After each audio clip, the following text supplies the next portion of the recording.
So continuing on what is best for baby, I'm going to give you a story to illustrate. So a lady contacted me, must have been about 3 years ago now, and she said, Barbara, my baby was born very preemie. So note the history. This baby was born, nearly 2 months preemie. So that baby is going to be a little bit smaller. That baby, its first year of development is going to be a little bit slower. I said, what's the problem? She said, my baby's stomach is always swollen. He's very thin. He's got thin legs. How old is he? 10 months old. How many teeth does he have? 3. What's he eating? Oh, I'm really trying to fatten him up. So he is breastfed, but I'm giving him cereal. I'm giving him bread. I'm giving him legumes. Can you see what's happening here? That poor stomach just could not handle it and could not break it down. So I told her about the teeth. I told her about how there's no ptyalin, P-T-Y-L-I-N, it's a salivary amylase. And as Julia mentioned, there are very small amounts which are necessary just for the breakdown of the breast milk, but not enough to cope with a slice of bread, not enough to cope with food. And it made sense to her, and she said, well, he's used to eating, and this is something also to assess. If the baby's used to eating, you can't just stop the food.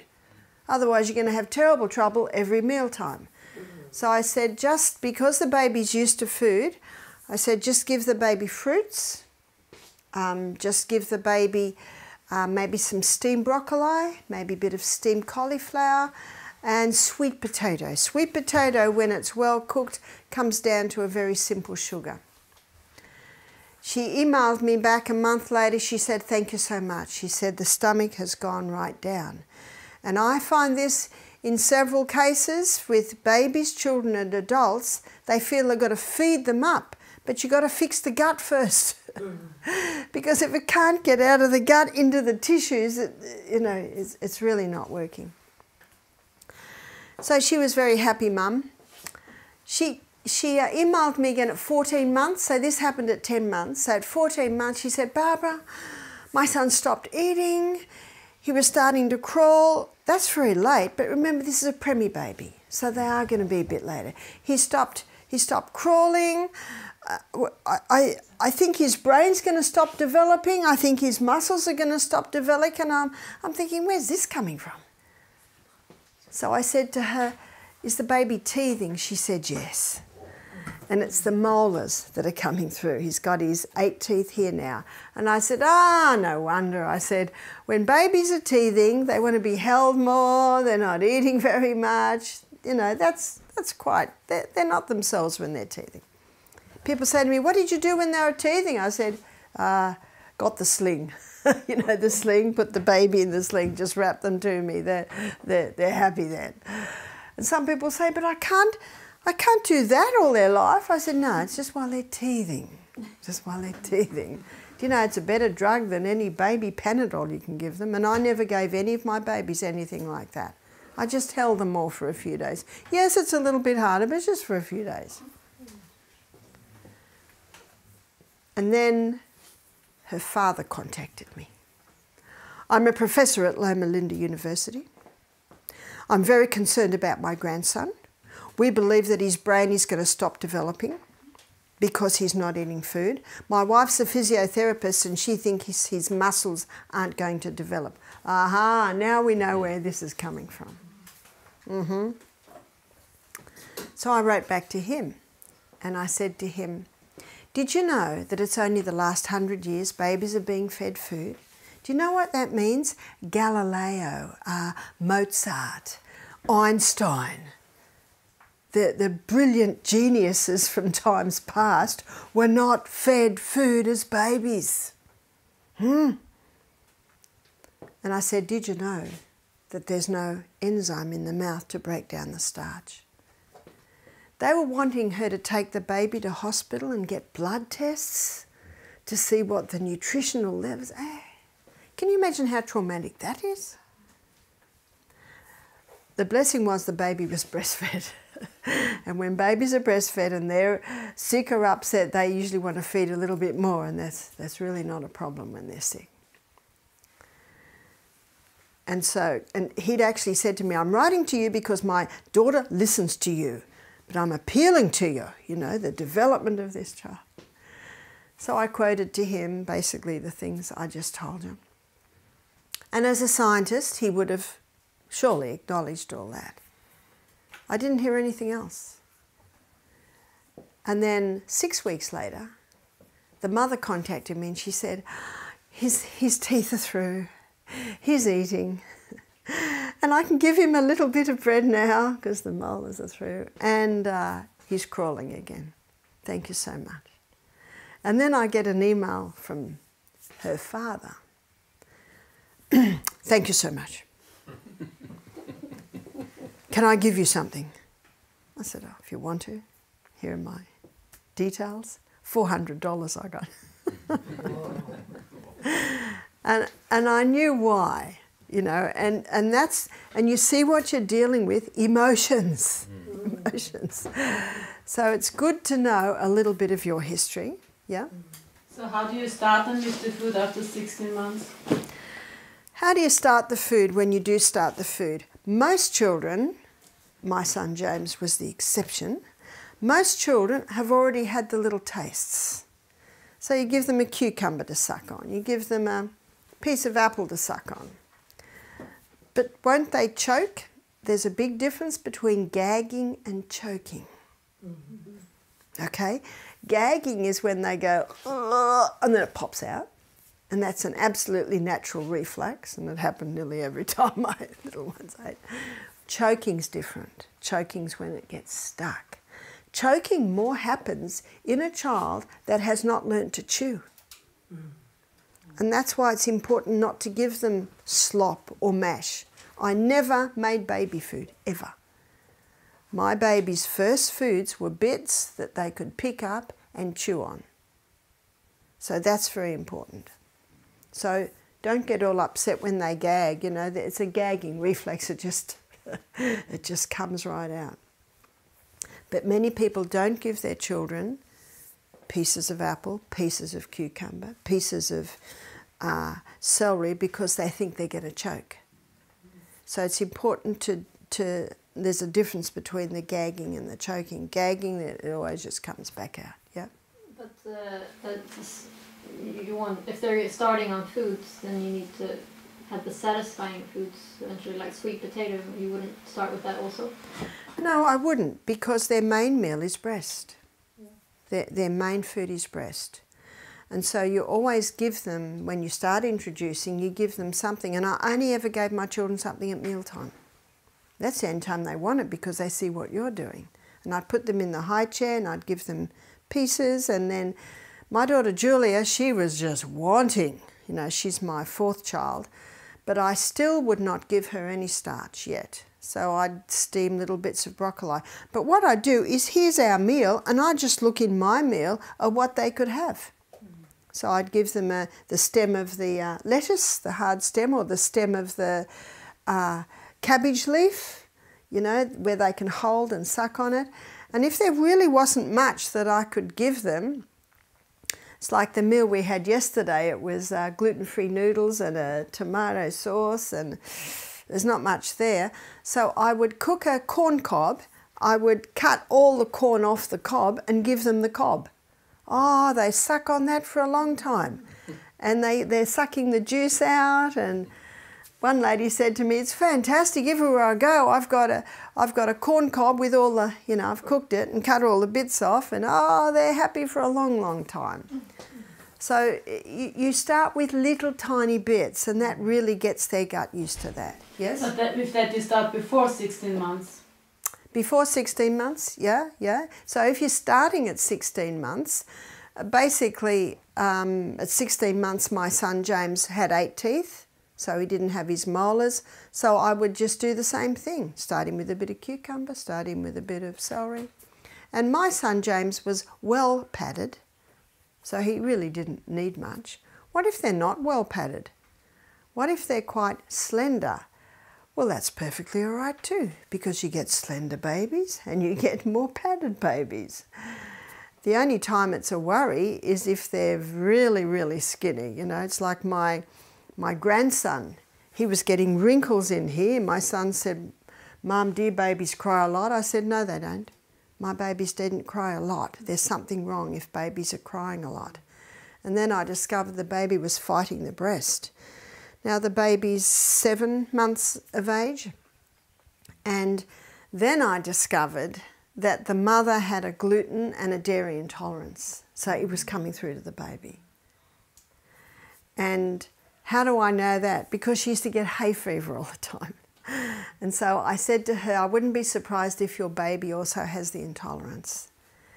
So one night my son said he just could not bear the crying any longer, so he went and bought a lactose-free milk. And when he brought it home, the baby just drank as if the baby was starving.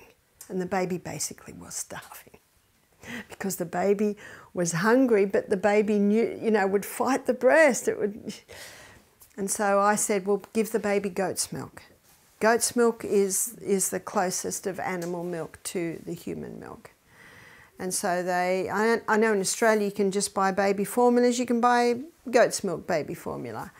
Oh, they had a happy baby. The baby didn't cry all the time, the baby started to put on weight. So, you see, you're looking at response.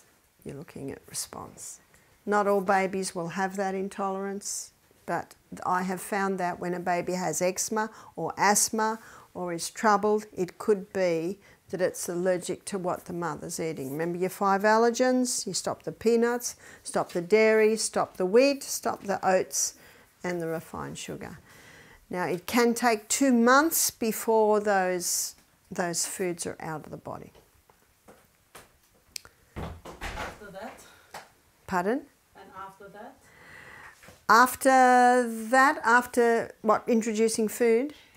Yeah, you were talking now about fruits and cucumbers. Yeah, fruits and cucumbers, steamed broccoli, steamed cauliflower, little bits of sweet potato. I think it's nice if they feed themselves. It'll be a little bit messy, but at first they can just feed with their fingers. Do you know the beauty of them eating with their fingers is they can feel the temperature of the food. So that certainly helps. Avocado is great, so you can give them little squares of avocado. So I always let them feed themselves. Takes them longer to eat and then gives you time to eat your meal. There's a question? When do you introduce the grains? When the molars are through. When the molars are fully through. Once they are through, aren't they? Some babies they're through at 16 months, some babies they're not through till 22 months.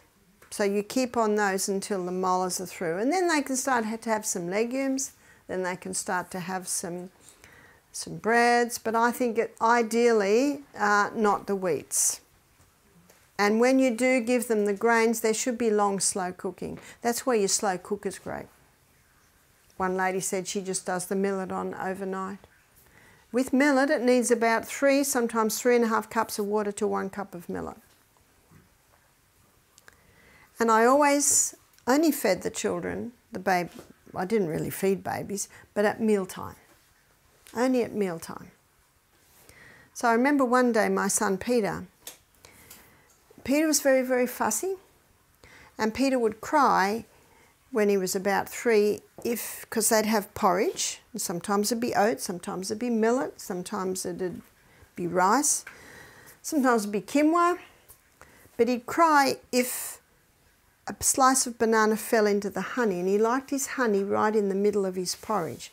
And if any of the children cried, they had to leave the room. And I think that's very, very important, because if you only feed the children a couple of times a day, where do they want to be? At the table.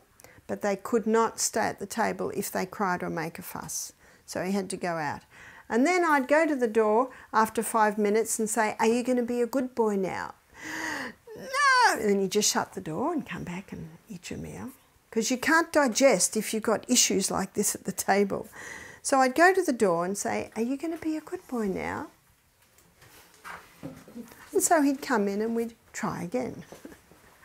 I remember one day everything went wrong in that porridge. I think the spoon touched something that it shouldn't touch. Anyway, so he didn't get much to eat that day. By the end of the meal, and I did discover that if I'd say to him in the first 5 minutes, if you don't cry, you can have carob powder on your porridge. Oh, he'd try very, very hard then not to cry. Do you know my son Peter now is 33 and he's a tiler and he's a perfectionist. So mothers, when you see these traits coming through, it's almost personality traits. And so what would happen is he hadn't eaten very much. And so by 10 o'clock, I'm hungry. Okay, have a glass of water. Have a little bit of salt and a glass of water. That keeps them happy for about an hour. So now we're at maybe 11:30. I'm hungry. Well, if you sit very still, you can have half a glass of soy milk or almond milk, or if you happen to have a carrot, celery and apple juice, that. And you make out it's a great honour.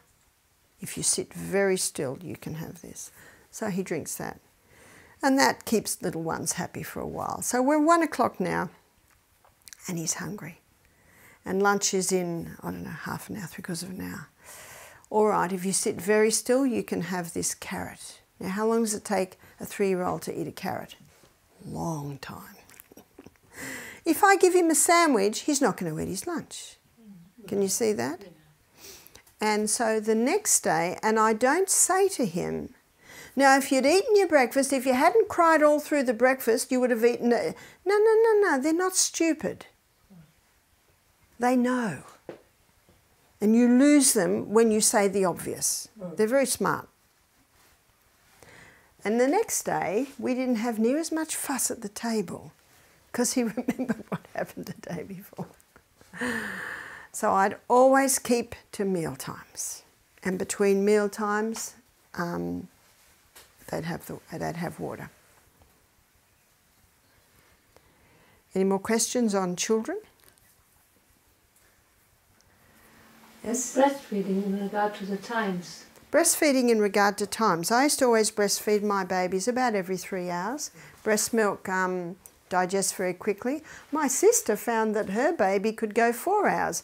I found that my babies couldn't quite cope with 4 hourly, so I went to 3 hourly. So 3 hourly feeding. Except if they were distressed or a bit upset or had a fever, I might feed them a little bit more. Yes? Until they were 16 months, you were feeding them all 3 hours? Yes. Wow. Yes, yes. And my daughter, just imagine this, twins. She used to, in the car, she had this bottle of water, was about 4 litres with a pipe coming out of it, and while she's driving, she'd drink water. She drank a lot of water. I used to feed my babies till they were about 2.5, and so you see more and more food and less breast. I think James was about 2.5, yes? We have a question concerning the mother. What does a mother eat when she's breastfeeding? What a mother should eat when she's breastfeeding is a very balanced diet, which is high fibre, generous amounts of protein and healthy fats. So basically just a balanced diet. Some women might need a little something at night, and if it's at night, maybe a smoothie, maybe a soup, maybe some crackers and avocado. Crackers are like Zwieback and they digest quite quickly. That's not a bigger focus on carbs. Not really, no. So you could breastfeed even if you eat non-carbs? Yeah, you could. And remember, on a vegetarian diet, it's impossible to have no carbs because everything has some carbs. The only way you can have no carbs is to have a meat and dairy diet and vegetables but no potatoes. That's really, I think Dr. Atkins' first stage of his diet was something like 20 milligrams of carbs a day. But but his diet had different stages, I think about 4 stages. But I say to people, you don't have to go down to 20 carbs a day, and it's really impossible on a vegetarian diet, just as long as they're reduced. So let's continue looking at our acid alkaline foods. So lima beans and lentils and soy are your 3 alkaline legumes. And remember, soy is only a problem if it's been genetically modified or grown with poisons. There are 2 alkaline nuts. One is almond and the other is Brazil. Almonds are called the king of nuts because they are high in iron, they are high in protein, and they are an alkaline nut. Brazil is phenomenally high in selenium. Selenium is an important mineral because your thyroid needs selenium to convert iodine into thyroxine. And mercury fillings have a affinity for selenium. So when someone's got a mouthful of mercury fillings, it's going to take all their selenium. So if someone has thyroid problems, it's important to investigate whether they have thyroid, whether they have mercury fillings. Yeah? There are a lot of different amounts out there in the web where they say how many Brazil nuts we should take. There are between 2 and 3 and 5. Yeah, well, let's just grab the 5. 5 Brazil nuts a day. That's a nice amount.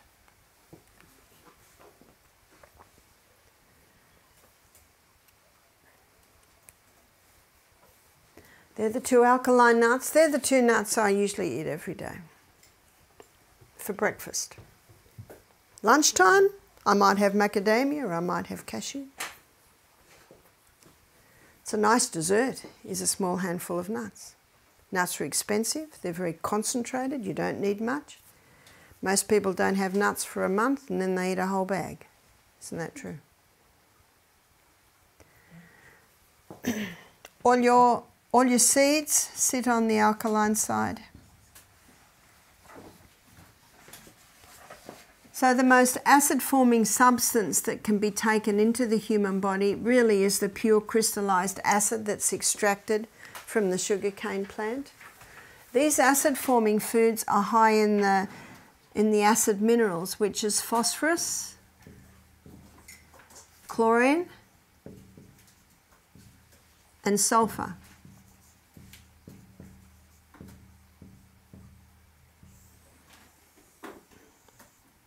So meat is not far behind.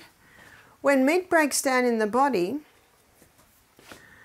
only 58% is burnt as fuel. So that leaves 42% waste.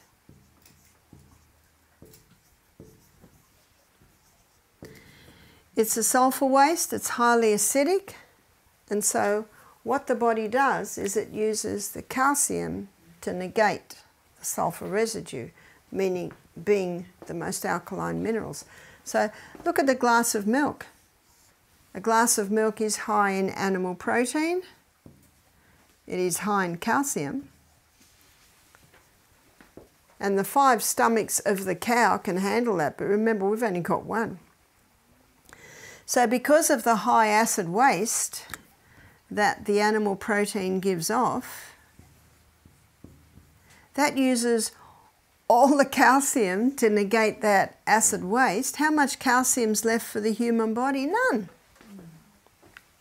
And that explains why the countries in this world that are the highest dairy consumers have the highest incidence of osteoporosis.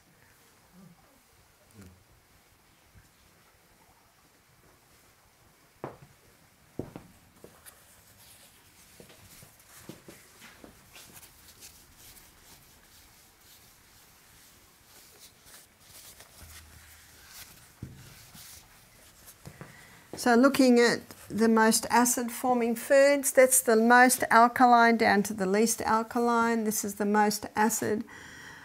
Aged cheese. What's the blue in the blue vein cheese? It is mold, that's right, so that's very acidic. But there is a pH 7 cheese, and that would be something like your feta. So your fresh cheeses, cottage. But of course the problem with these is the cows they come from, ricotta. But they don't have the mold factor. So if you've got guests that want to eat cheese and are going to eat cheese, or they've got a family, say, well, go for your fresh, but ideally go for maybe organic cow, or you can get goat or cow, no, goat or sheep. I don't have much. They're not attractive to me, but these are options that you can give guests.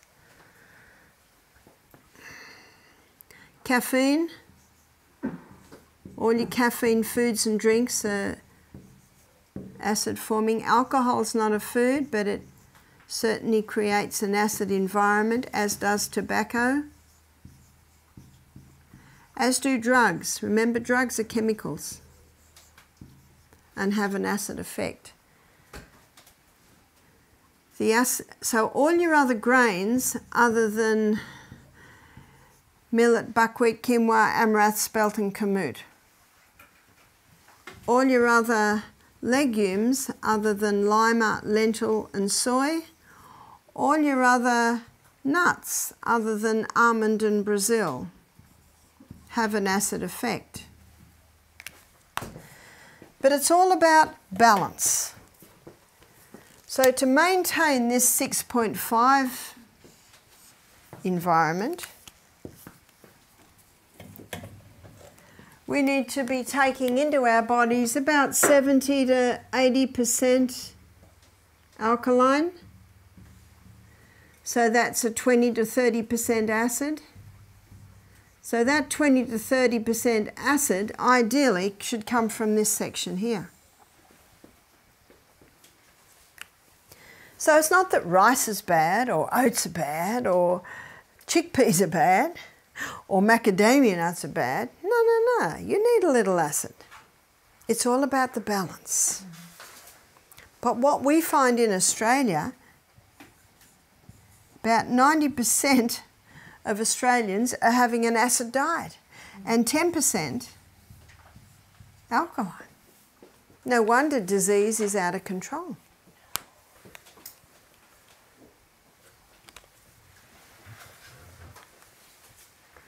The hybridization of the wheat brought wheat over here too.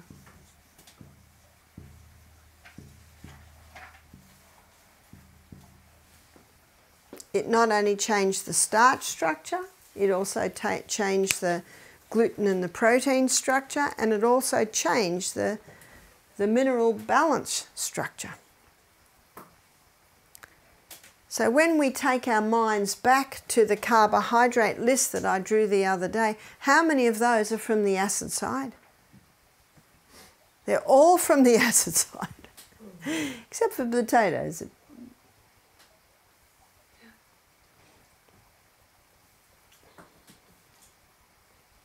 And remember, the body runs according to precision balance, so it's maintaining the balance.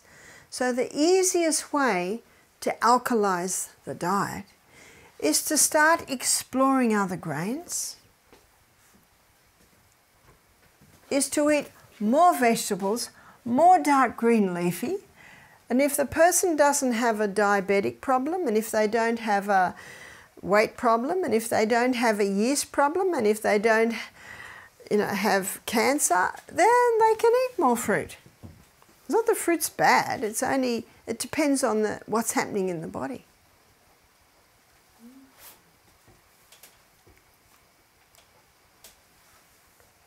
So again, it's all about balance. And a breaking of these laws creates the acid condition. So keeping of these laws, maintaining a more alkaline diet, gives the body the conditions that it can function very, very well and prevent disease. And if there is disease there, it can go far to beginning to turn it around. I'm surprised at how many people adhere to this when they leave our retreat.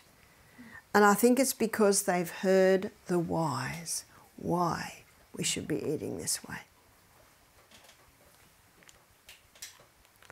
But what I'd like to do now is I'd like to show you what the hybridization of the wheat did to the starch structure. And this knowledge is very, very important for your diabetics. This must be the dropsy day.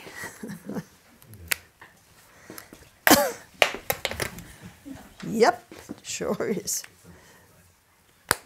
That's it's going to stay there.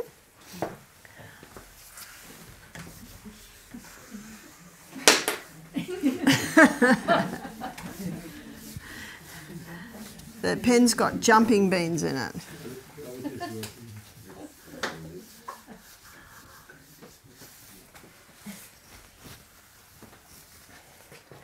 So not only did the hybridization of the wheat change the gluten or the protein structure, it changed the starch structure. And the starch structure that was created is called amylopectin A.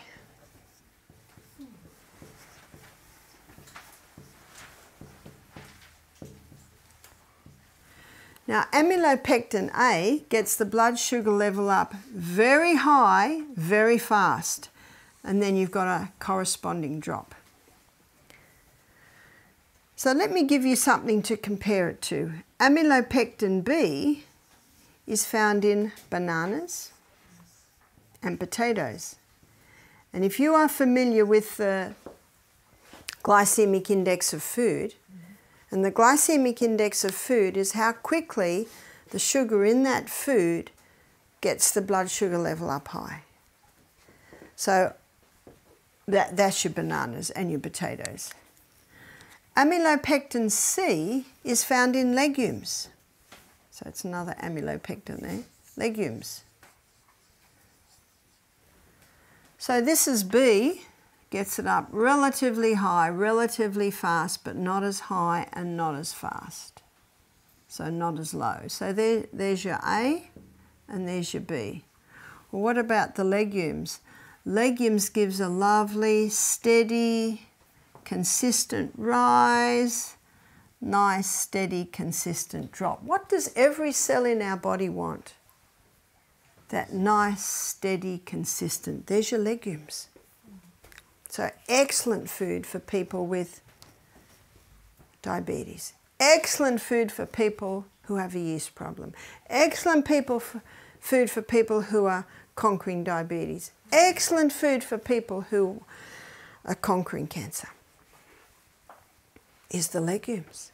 But a lot of people have been turned off legumes because they've been told they've got lectins. Or they might say, but they cause me wind. It's usually if they're not cooked soft enough, if they're not rinsed enough, not pressure cooked. Cooked's not a word, is it? Cooked. So when I married Michael, he could handle red lentils, lima beans and kidney beans. Could not handle brown lentils, could not handle chickpeas. So what I did was if I cooked them, I'd just give him a teaspoon. Just a teaspoon, and then he wouldn't react. And a few days later, 2 teaspoons. And now he can eat everything. Yes? What is better, a slow cooker or a pressure cooker? The pressure cooker is the best, but the slow cooker is pretty good, as long as you do the rinsing. And ideally you rinse 3/4 of the way through the cooking, because otherwise the legumes are starting to break down and you lose them.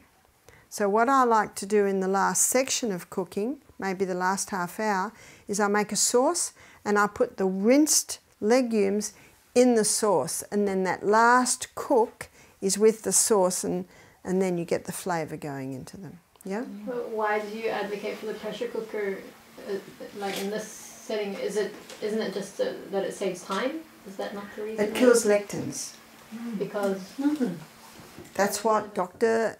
Stephen Gundry said. He said, if you pressure cook the legumes, so they've obviously tested them, and once they're pressure cooked, there's no lectins, yeah?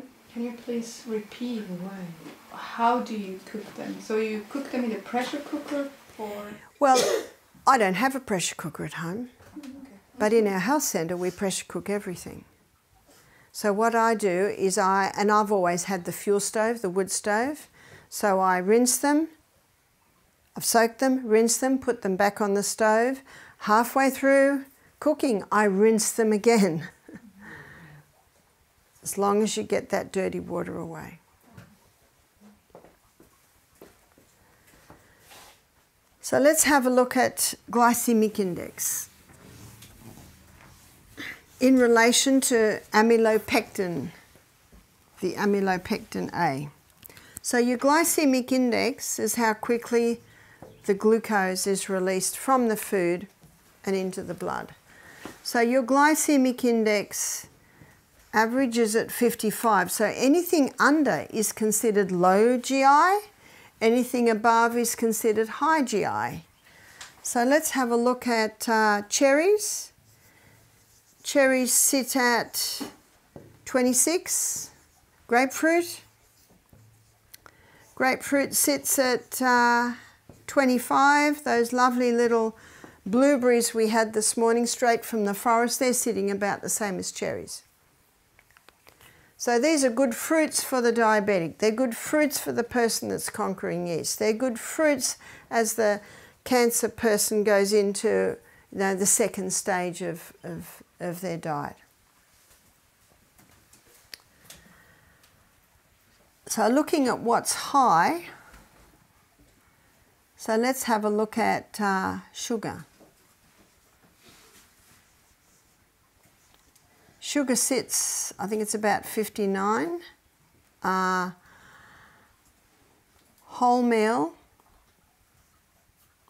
no, let me get this right in my head. White. So your white wheat.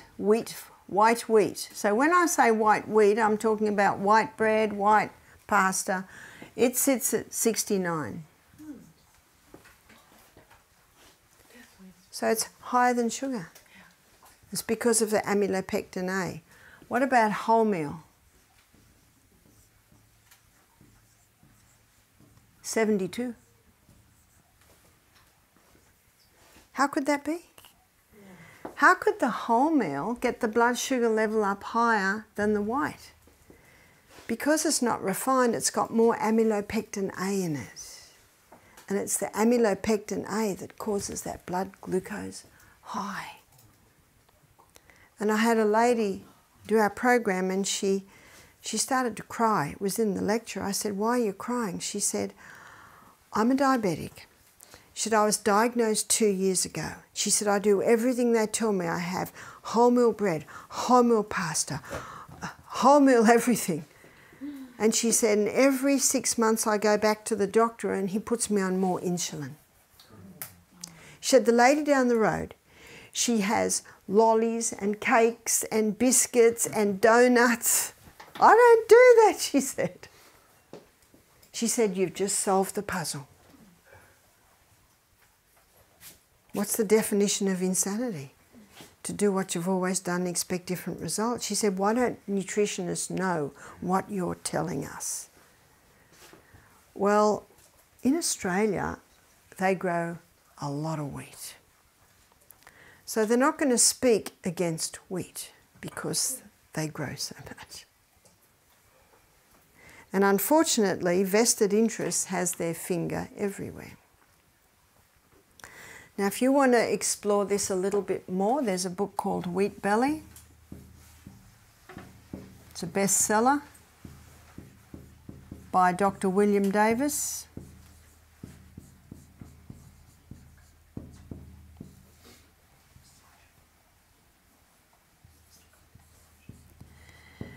And he gives the whole story of what they've done to the wheat. Yes? What about brown sugar? This is white sugar, I believe. Yes, yes. Well, it appears that brown sugar and raw sugar are coloured white sugar. And it is true that the brown sugar will have a little more minerals in it. But myself, I prefer to keep away. Yes? And the other grains, like, okay, you've got the ancient grains, but then you've got the other common grains like rye and barley. Yes. When they are whole. Yes, they have not been played with. They have not gone through the intensive crossbreeding. But the amylopectin A, is that present? The amylopectin A was created in the hybridization process. So it is something that's not usually there. Yeah? Where would the original species of grain, like kamut and einkorn, where would they be on the scale? They don't have the amylopectin A in them, so they're sitting more down at, they're probably halfway between amylopectin C and B.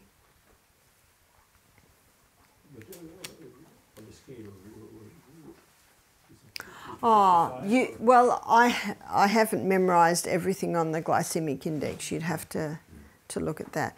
But the bananas are very high, but cherries are very low. So it's good to know the glycemic index with your diabetic people and show them that they can, instead of having bananas on their breakfast, they can have blueberries or cherries on their breakfast. And instead of having the white potato, they can have the sweet potato, because the sweet potato is quite low.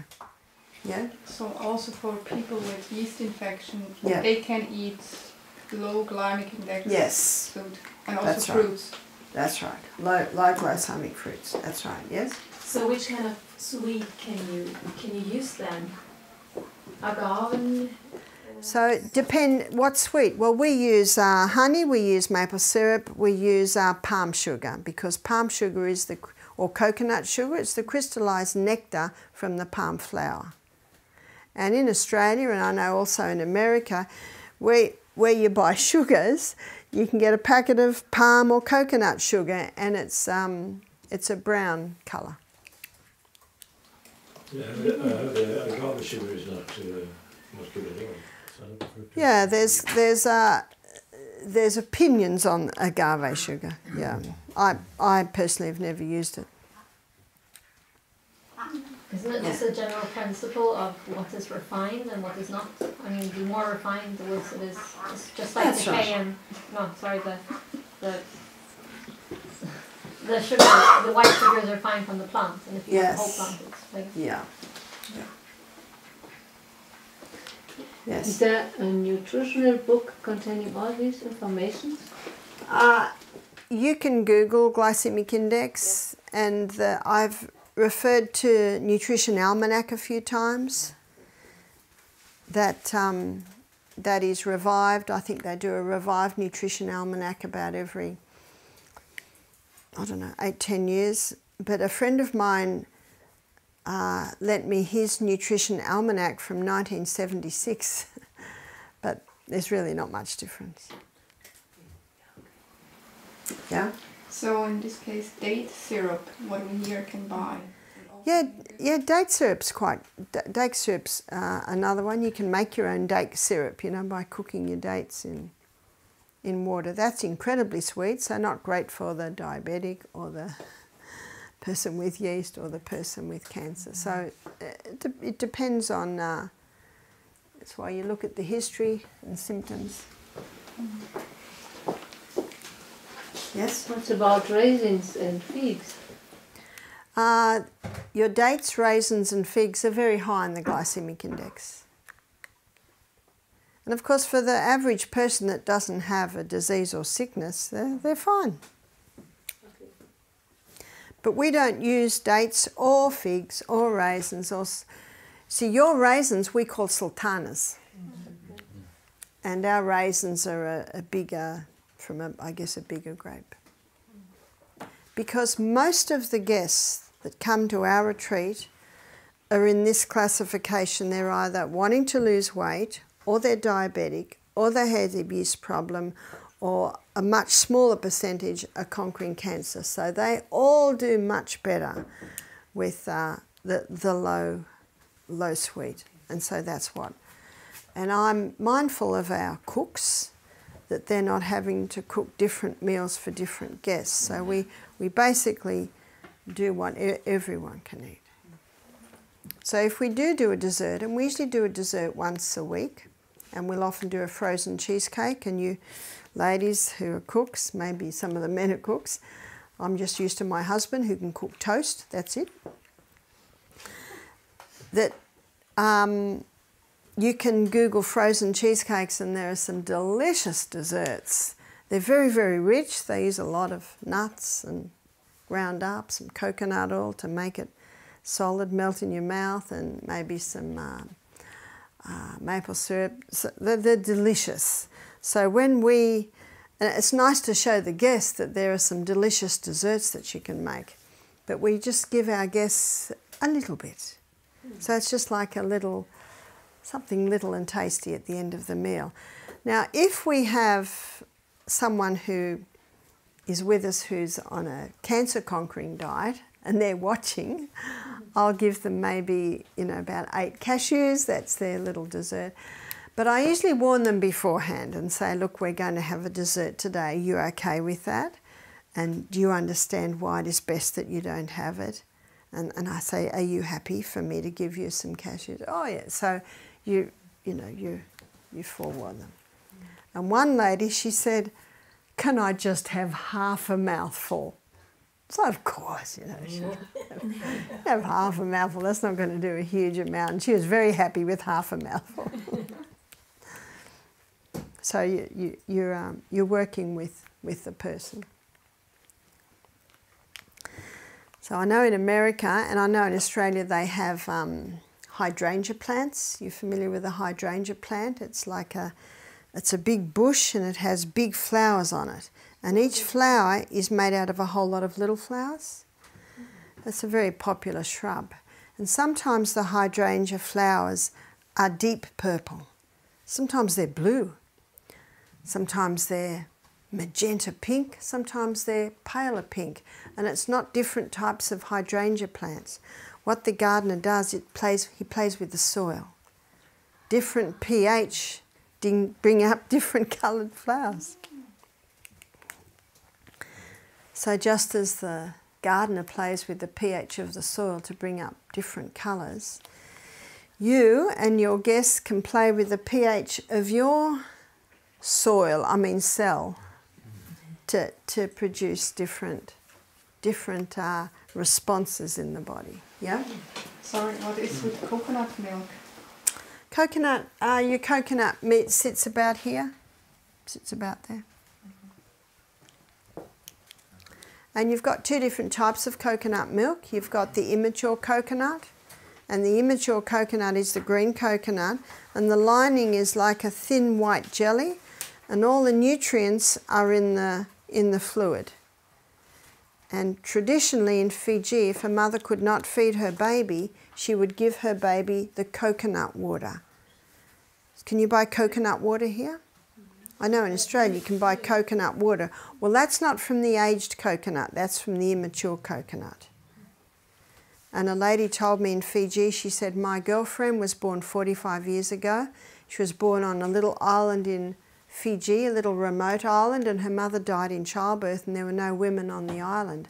And so the men fed that newborn baby the immature coconut juice, and that baby thrived. And my friend who's a doctor in Fiji, her name's Lawata Mazandoli, she gets all her mothers that need to supplement or can't feed their baby to give them the green coconut milk. And apparently in the war, in those islands, if someone needed a blood transfusion, they would transfuse, because it's sterile, with the green coconut juice, because it's incredibly high in nutrients. So we have a big difference between the aged coconut. So the aged coconut, the shell is brown like wood, And when you open it, there's a thick, hard white lining. And that's what the coconut milk and the coconut cream you buy is made out of, that thick, hard white lining.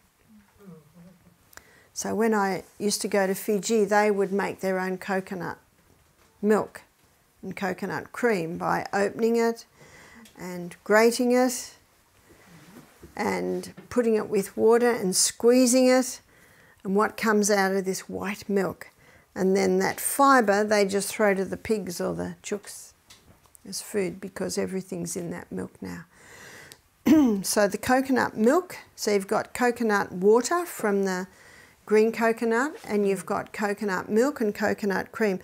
Coconut milk really is just coconut cream with a bit of extra water in it. And that makes a very nice additive to curries. Some people like to put it on their breakfast instead of soy milk or an almond milk. Yes? What does the coconut water have? Nutrients. I have drunk it a number of times. Yeah, it's very high in minerals. Incredibly high in minerals. So for them to transfuse people with it, sounds like it's got about as many minerals as seawater. But obviously there'd be a little carbohydrate in there for it to be slightly sweet. Yeah? We talked about babies before, and for babies who couldn't be breastfed for some reason, so coconut milk would be quite the coconut water. Or coconut yes. water. Yeah. And we think it was very sad in Fiji a little while ago. The Fijian government told the baby formula companies, but they could not put Fijian baby on the labels, because there were doctors that were protesting, about these milk formulas coming into Fiji. And so as a response, the milk formula companies stopped sending their milk in. And there are a whole lot of mothers that are in an uproar, because what are they going to feed their babies? I said to my friend, quick, write an article in the newspaper, feed your babies what you fed your babies 100 years ago, which is the coconut water.